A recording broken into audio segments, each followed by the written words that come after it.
Hello friends, ഞാൻ വരുന്നതിനും beach സീറ്റൊക്കെ പിടിച്ച് വെച്ചിരിക്കുക. ഇന്ന് റിപ്പബ്ലിക് ഡേ അല്ലേ, അപ്പം ഞങ്ങൾ ടൗണിൽ പോകട്ടെ, ഇച്ചൊരു പരിപാടിയൊക്കെ കാണിക്കാൻ വേണ്ടിയിട്ട് പോവാം. ഇക്കന്ന് നേരത്തെ ഇറങ്ങണേന്ന് പറഞ്ഞതാണ്. നേരത്തെ പോയി വണ്ടി എവിടെയെങ്കിലും ഇടാൻ സ്ഥലം കിട്ടത്തില്ല, നേരത്തെ പോയ സ്ഥലം വണ്ടി എവിടെയെങ്കിലും ഇട്ടിട്ട് നമുക്ക് തണലത്ത് എവിടെയെങ്കിലും നിന്ന് കാണാമെന്ന് പറഞ്ഞു. പക്ഷെ ഞാൻ താമസിച്ചു കേട്ടോ. ഇറങ്ങിയപ്പോഴത്തേനും റോഡിലൊക്കെ നല്ല തിരക്കായിരിക്കും. ഇച്ചുവിന് കഴിഞ്ഞ പ്രാവശ്യം ഞങ്ങൾ ഇച്ചുവിനെ കൊണ്ടുപോയിട്ടില്ലായിരുന്നു, അന്ന് കുഞ്ഞായിരുന്നോണ്ട് പോയില്ല. പ്രാവശ്യം ആദ്യമായിട്ടാട്ടോ കൊണ്ടുവന്നത്. റോഡിലൊക്കെ നല്ല തിരക്കായിരുന്നു, വണ്ടി അനക്കാൻ കൂടി പറ്റിയില്ല. പിന്നെ കിട്ടിയ സ്ഥലത്ത് വണ്ടി ഒതുക്കിയിട്ട് ഞങ്ങൾ റോഡിലോട്ട് ഇറങ്ങിയത് കാണാൻ വേണ്ടിയിട്ട്. നല്ല വെയിലുണ്ടായിരുന്നു കേട്ടോ. ഇച്ചു ആദ്യമായിട്ട് നോക്കിയിരിക്കും എന്തുവാന്നും പറഞ്ഞ്. വെയിൽ കൊള്ളുന്നതിൻ്റെ ഒരു വല്ലായ്മ ഉണ്ട് അവൻ്റെ മുഖത്ത്. നല്ല വെയിലായിരുന്നു.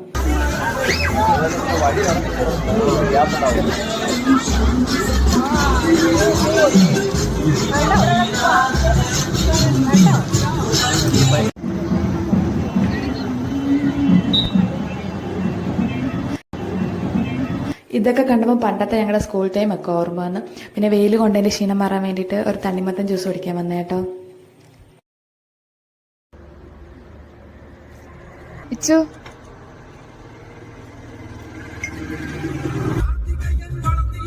പിന്നെ കുറച്ചു നേരം ടൗണിലൊക്കെ ഒന്ന് കറങ്ങി ഉച്ചയായപ്പോഴത്തേന് വീട്ടിൽ പോയി ഫുഡൊക്കെ കഴിച്ചിട്ട് പിന്നെ വൈകിട്ട് ഞങ്ങൾ ഇറങ്ങിയത് പുറത്തോട്ട്. സിനിമയ്ക്ക് പോകാമെന്നും പറഞ്ഞിട്ട് ഇറങ്ങിയത്. ഇക്കോയി ടിക്കറ്റ് എടുക്കുക. 6:30 ഷോയ്ക്കാണ് ഞങ്ങൾ വന്നത്.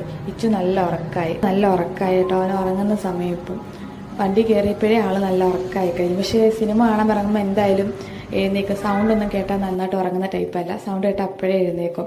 രേഖാചിത്രം കാണാൻ വന്നതാട്ടോ. ഇവിടെ ഇപ്പം ഇറങ്ങിയിട്ട് കുറച്ച് ദിവസം ആയതുകൊണ്ട് വലിയ തിരക്കൊന്നുമില്ലായിരുന്നു.